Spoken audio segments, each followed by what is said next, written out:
We're going to call to order the 12 p.m. Special School Board meeting for a presentation of the 2024-2025 tentative millage rate and budget. Please rise for the Pledge of Allegiance, followed by the national anthem.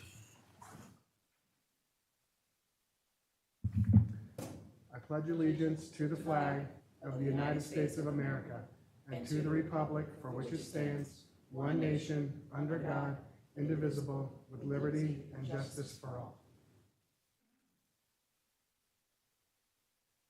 Can you see by the dawn's early light what so proudly we hailed at the twilight's last gleaming, whose broad stripes and bright stars through the perilous fight o'er the ramparts we watched were so gallantly streaming, and the rocket's red glare of bursting in air gave proof through the night that our flag was still there.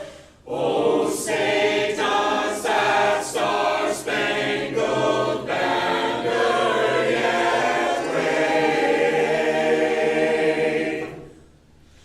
o'er the land of the free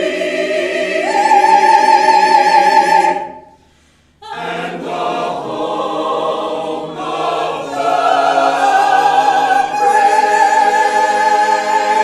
brave. Seated.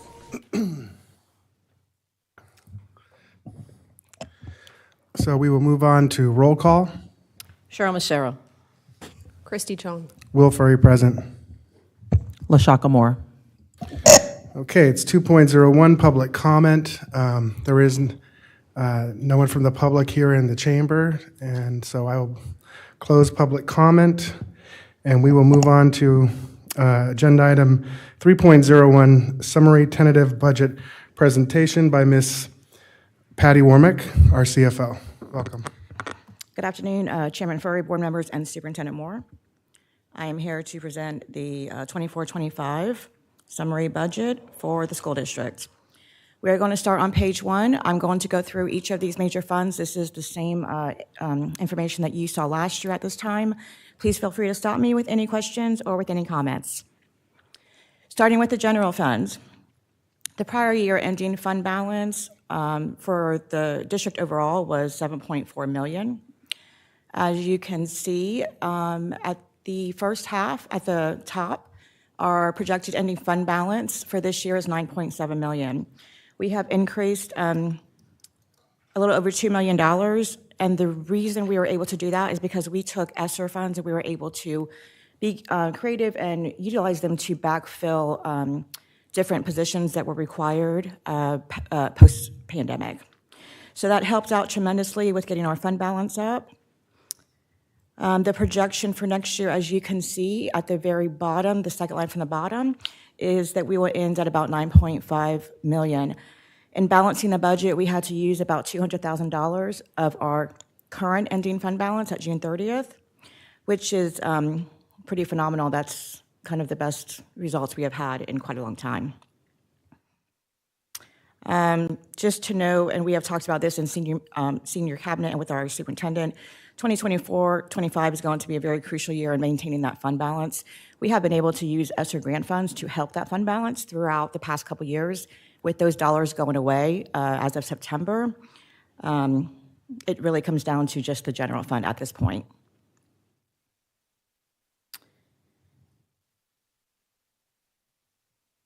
Going on to the special revenue funds. The first column is the school food service fund. If you can recall, back in the pandemic, they were in the negative. The general fund had to bail them out about $350,000. If you look at their projected ending fund balance for 2025, it is $462,000. That is pretty close to where they were pre-pandemic. So they have really turned things around. So great job to Angie Bush and her team. The second column is our federal grants. The main grants here are IDEA and Title I. This is pretty standard for the grant funds that we receive every year. And the federal stabilization, as you can see, these are all of our ESSER, CARES, and ARP grants. We have about $5 million left. Like I mentioned earlier, we were able to work with Tammy York and our senior management and superintendent to try to make sure we utilize all the grant funds and take some pressure off the general fund to make sure we didn't have to send any grant funds back and that we could keep all the dollars that were given to us. And we do have plans to spend all of that money out in 24-25. Those grants end September 30th. On the third page is our debt service fund. The first column is our revenue bonds. The second column is our COPS. The current outstanding COPS we have is the 2014, and that matures in 2031. As you know, we are going out for a refunding for that, which will take place and close in the next couple weeks. The last column is a new one for us. It's our bus lease purchase that the board approved last year in 2023. The next page is our capital projects fund. The first column is PICO. All of these funds go to the charter school. The district no longer gets any of these funds. That stopped about 7-8 years ago. The second column is CO and DS. We get about $500,000 each year, and this is just to help with renovations for our schools. The third column is 1.5 mil. This pays for our buses, vehicles, capital projects, FF&E, and transfers into our general fund that we can do per statute. At June 30th, 2024, we will end with about $19.5 million. As you can see, based on the projects that we have planned, the second line from the bottom, we will end up about the same $19.9 million. We have worked as a district to preserve these funds because we do know that our general fund relies heavily on this. At other capital projects, this is sales tax and impact fees. The revenue of $21.5 million is split pretty evenly between the two, and the expenses that you see include $23 million for the Matanzas expansion, which is projected to be done in March of 2025, and $13 million for sales tax projects. The next page is our permanent fund. This is a scholarship fund. The only activity we have through this fund is a $500 scholarship that's given every year to a student. And the final page is our self-insurance fund. This has remained pretty consistent. We are expecting a little increase in that. Part of that is due to the increase in premiums that we will receive, which was just approved, I think, last month or the month previous. At this time, I will take any questions on comments on the 24-25 budget. I have one question. Going back to the scholarship, is that an interest-bearing account or not? No. Can it be? This was set up a while ago, and the way it was set up, this was like way prior to me coming, but the way it was set up was per the scholarship per the trust documents. So I'm assuming if it was allowed to be, it would have been set up, but I would have to consult with legal for that. Yeah, I mean, it could make more money, which would I would recommend that it to look is into looked it. at. Yeah, I saw Because that. if it can be an endowment, you should Right. flip it to an endowment if it's not. I saw that, and the first thing I said, it should be an interest-bearing, and I'm surprised that it isn't. So, I will have someone look into that. yeah, okay, thank you. Patty, the question, I apologize, I got stuck in 95 traffic. Me too, don't worry. A question, looking through this item and the next agenda item, I was looking for the family empowerment, the FES dollars, because it's not reflective. I know it comes in and it goes out, but if we're advertising our budget to the community and the public, I find it odd that that $10 million is not transparent and at least a line item in the budget. Sure. So the way these budgets are done is very specific per trim and per. So it's required by statute to only include this information? The way the information is presented, as you can see, is federal, state, local. What has and that's for the revenue. What this entails, and the revenue that comes in from DOE includes that $10 million of scholarships, as Right. you know. So when we build the budget for the revenue, it's already in the state funding. Right. It's not separate on our funding, like we don't have a separate line item. The expense of $10 million is also included in the bottom half because we know that what we get in, we're going to lose. Right, so where's it's that washed. expense shown, I guess, is the question, because it's not clear. I understand what you're saying, and I believe it's all wrapped up in the instructional piece, but I think maybe what we can do is put a footnote, if that would suffice. Can we, similar to what we're doing with the permanent fund page, can we have a separate page that shows the dollars in and dollars out? Because if not, it's not transparent to the community. It doesn't look like, it looks like we're $10 million richer than we are, and we're not. And so I don't know how everybody else feels about it, but to me, when we're advertising for transparency, that should be transparent. Sure. This first piece here that we're talking about, we definitely can add something to that. On the next agenda item, it is per Department of Revenue standards, and that budget summary cannot be changed. But to your point on this first document here, this is our internal documents. So we definitely can add something to show the revenue coming in and the actual scholarships going out. Yeah. And I can get that adjusted and uploaded on here. Okay. And I can bring it up. I was only going to bring it up during the second agenda item, but it really should be transparent for the community to see. No, And yeah. also everybody else when it comes to bargaining.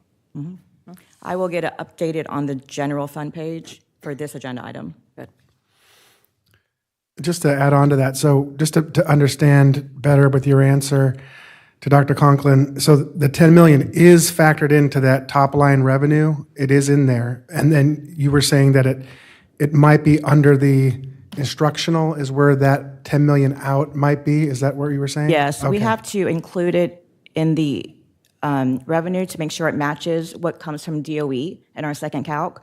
But on the flip side, we have to include it in our expenses because we will lose that in the third calc come January. So it is in both places. It's a wash.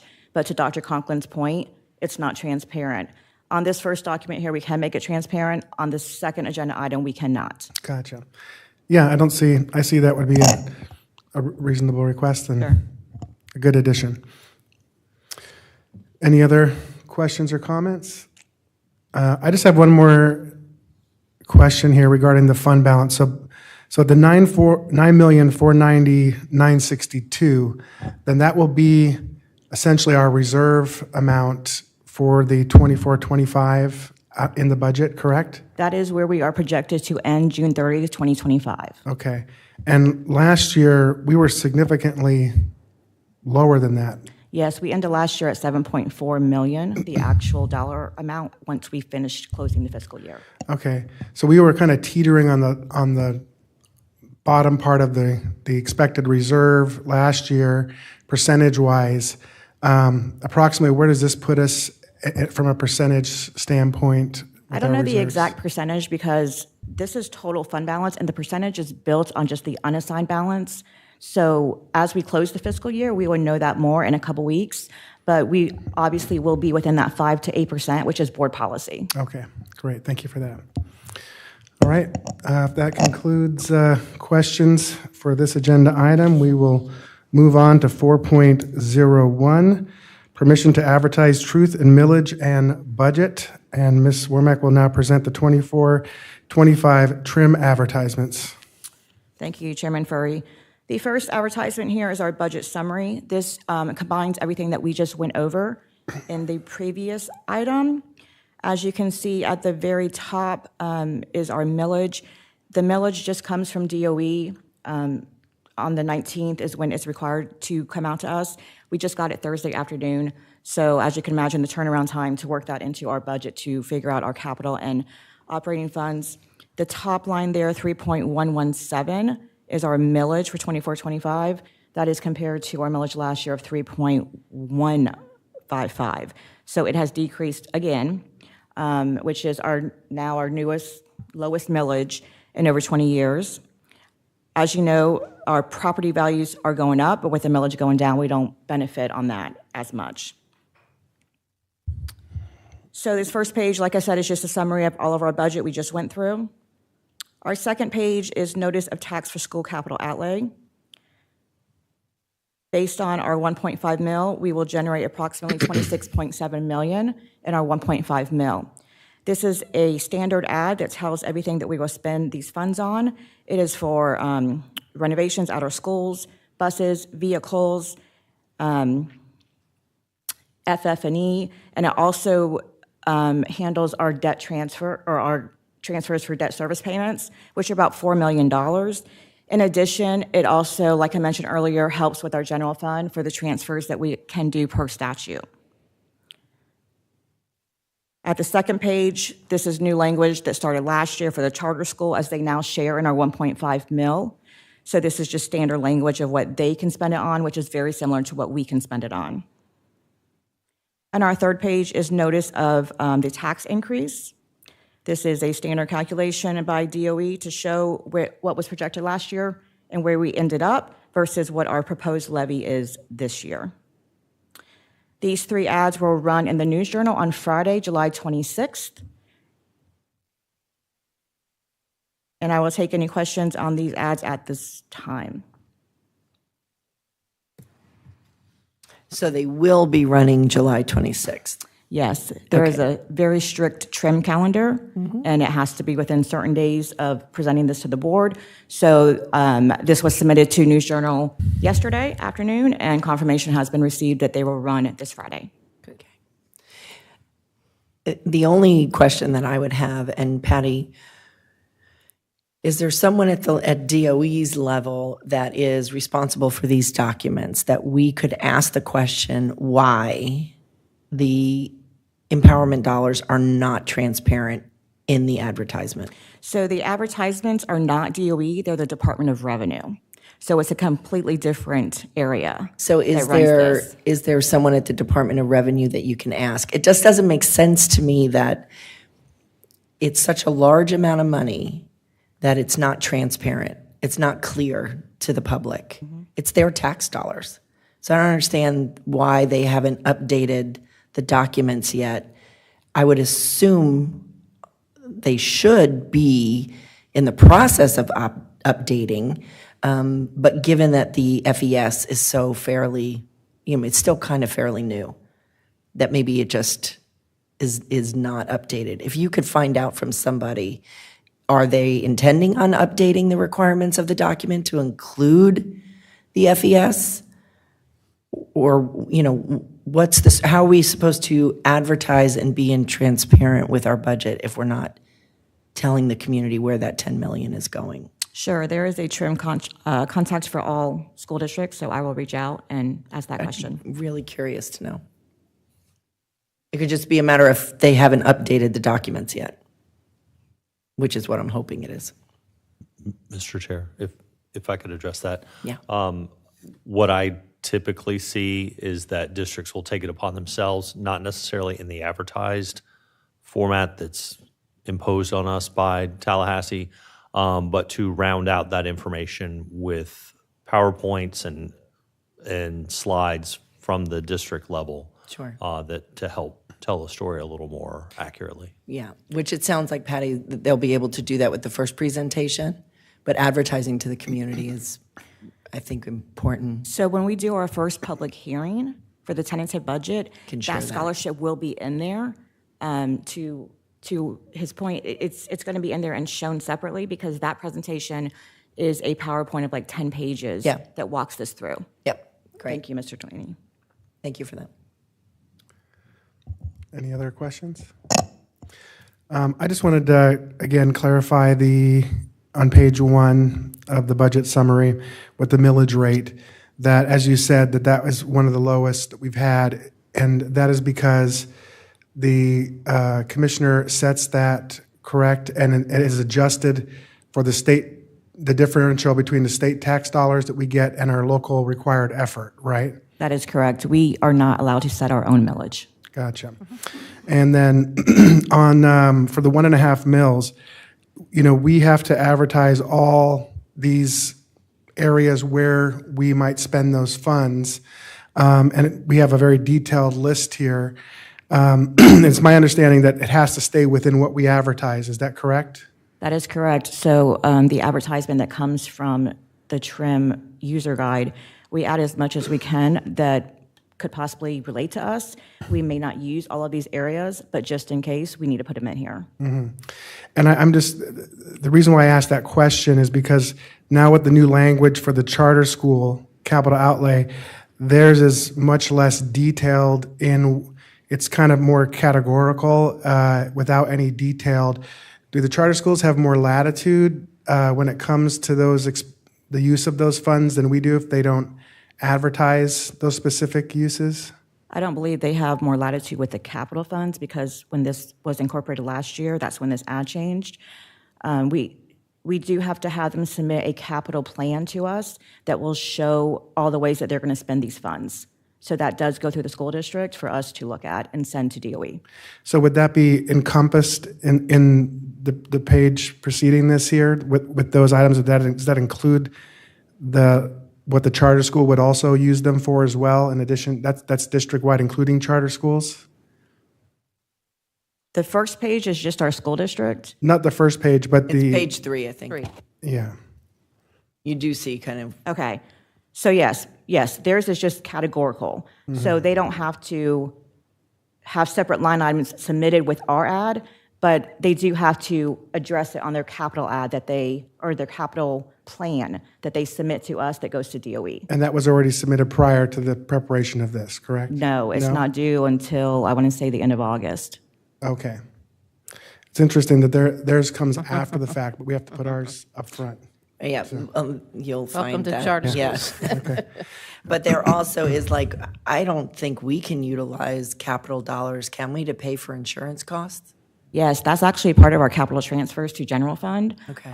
The insurance and portables and the maintenance cost, as So well as property and bus casualty drivers. insurance, Yes, we can yes, and we pay do those transfer premiums. that every year.